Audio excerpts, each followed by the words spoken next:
ചില മനുഷ്യന്മാരുണ്ട്, അതായത് പിന്നെ അവർ ഒരിക്കലും അവർക്ക് എന്ന് വെച്ചാൽ ഒരു കുറേ റൂൾസും റെഗുലേഷൻസും ഒക്കെ ഉണ്ടാവും.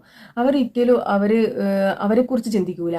അവരെന്താ പറയുന്നത്, അല്ല അവരെപ്പോഴും പ്രോഗ്രാം ചെയ്യപ്പെട്ട കാര്യങ്ങളിലേക്ക് അവരെ കുട്ടികളെ വളർത്തും. അവരുടെ ഫാമിലി ഞാൻ ചെയ്തത് ഞാനാ ശരി എന്നുള്ളൊരു ഭാവമായിരിക്കും അവർക്ക്.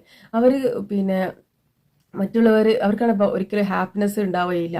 കാരണം അവർക്ക് സന്തോഷിക്കാൻ പറ്റൂല. കാരണം അവരെപ്പോഴും മറ്റുള്ളവരെ മാറ്റാനാണ് ശ്രമിക്കുക.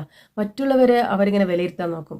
ഈ ക്യാരക്ടർ ഇങ്ങനെ, ഈ സ്വഭാവക്കാരിങ്ങനെ, പിന്നെ ഇവൻ്റെ കൂടെ കൂട്ടുകൂടണ്ട, ഇവൻ്റെ ഇങ്ങനെ ഉണ്ട്, ഇങ്ങനെ ഓരോന്ന് വിലയിരുത്താൻ നോക്കലായിരിക്കും അവരുടെ പണി. അവർക്ക് ഒരിക്കലും സ്വസ്ഥത ഉണ്ടാവില്ല, ഒരു ഹാപ്പിനെസ്സും ഉണ്ടാവില്ല. ശരിക്കും പറഞ്ഞാൽ ഒരു മനുഷ്യൻ എന്ന് പറഞ്ഞാൽ നമുക്കെപ്പോഴും എന്ത് ചെയ്യണം, നമ്മളെപ്പോഴും കംഫർട്ടായിരിക്കുക വേണ്ടേ, അല്ലെങ്കിൽ ഫ്ലെക്സിബിൾ ആയിരിക്കാൻ വേണ്ടേ. ഏറ്റവും നല്ലൊരു മനുഷ്യൻ ഫ്ലെക്സിബിൾ ആവുക എന്നുള്ളതാണ്. അത് ചില ആളുകൾ നമ്മളെക്കുറിച്ച് അങ്ങനെ അത് ചെയ്ത്, അല്ലെങ്കിൽ നമ്മളെ കുട്ടികളെ കുറിച്ച് അത് ഇതൊക്കെ പറയുന്ന സമയത്ത് നമുക്ക് എന്ത് ചെയ്യാം, എന്ത് പറയുന്ന സമയത്ത് നമ്മൾ എന്ത് ചെയ്യുക, അതിനനുസരിച്ച് ഫ്ലെക്സിബിളായി നിന്ന് കൊടുക്കാനുള്ളതാണ്. പക്ഷെ ചില ആളുകൾ എന്ത് ചെയ്യും, പെട്ടെന്ന് റിയാക്ട് ചെയ്യും. അതങ്ങനെ ഇങ്ങനെ പറയാം, നിങ്ങൾ ആരാന്നൊക്കെ പറഞ്ഞിട്ട് ഒരു പ്രശ്നസ് ഉണ്ടാവും. അപ്പോൾ ഇതൊരു അസുഖമാണ്.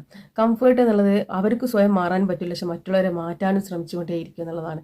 അപ്പോൾ നിങ്ങൾക്ക് ഈ ഒരു പ്രശ്നം ബുദ്ധിമുട്ടുണ്ടെങ്കിൽ നിങ്ങളൊന്ന് കമൻറ്റ് ചെയ്യുക.